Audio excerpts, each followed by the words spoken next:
Hi everyone, I'm Nikki Haverstock. I'm a self-published author with, I don't know, I think 14 books, 15 books on Amazon, primarily in the cozy mysteries genre, and this is the author 2 portion of my channel. I was going to work this morning doing a self-edit on my book before I sent it off to the dev editor, but it's updating, so I decided I'd just hop on here and put together a video on something that it comes up from time to time, and it's the issue of piracy and what do you as an author have to do about piracy. So first off, let me just say piracy is bad. If you're an author, you should absolutely not be pirating content. Maybe you did when you were younger, but you're a smarter and better person now, so you shouldn't be pirating content. And whatever I say right now about how to fight piracy is not the same as saying that piracy is great. I don't think it's great. But as an indie author with limited resources, especially emotional resources, meaning there's only so many things I can care about, I don't worry about piracy. And I'm going to give you a couple reasons why I don't.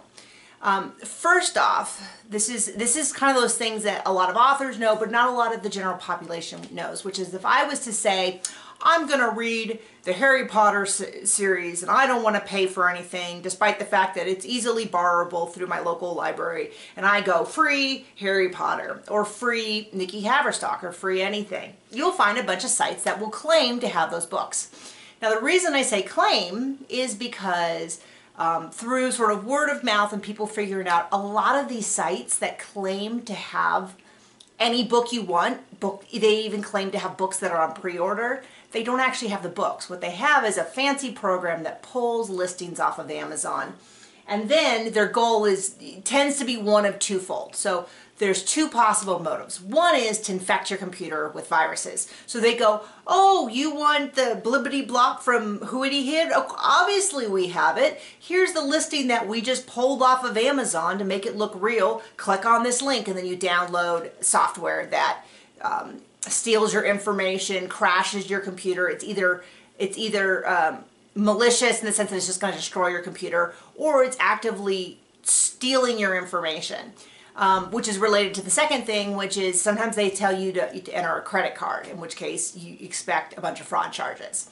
So that tends to be the primary goal of a majority of the pirate sites, is that they don't really have the books, they don't care about the books, they're just looking to dupe people into giving up their credit card or downloading some software. So that takes a big chunk out of it. I don't need to worry about these places if they don't even have my book. Now there are places, now you might say, but maybe you have previously pirated books and so you're telling me that you know about it. There's a couple different ways to go to think about it. One is that these people weren't going to buy your book anyway. Another is that I've read a lot of studies that they're not even really sure if they can pinpoint down the loss from piracy, because most of these people maybe have access to the software somewhere else, just not on their home computer, like a lot of students who do work at home instead of the computer lab, and so they haven't really been able to nail down what actual financial loss is. And like I said, I'm not saying piracy is okay. What I'm saying is, as an independent author with limited resources, I choose not to worry about it. And I just don't. I don't Google my own book. I don't, I have not had to have a takedown request. I do have copyrights for all my books. For most of the scam websites that pop up and disappear, I don't worry about it. There are times I would worry about it.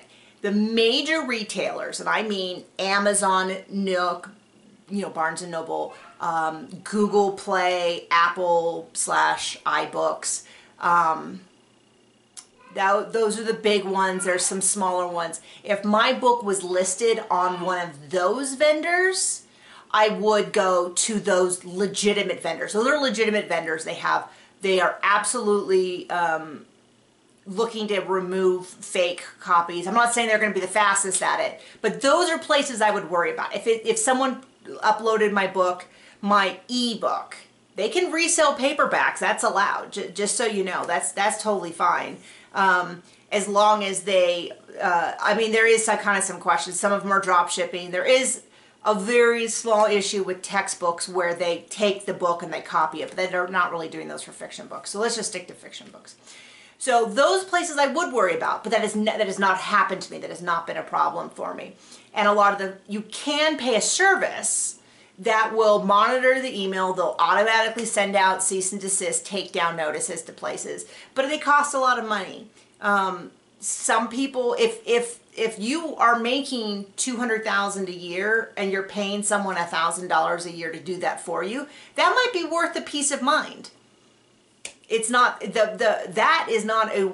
I would rather just keep the $1,000 in my pocket or $2,000. So I'm not saying you're wrong to do those things. I'm just saying that if you look at it and you feel overwhelmed, and I tell you that a lot of authors choose to just ignore piracy.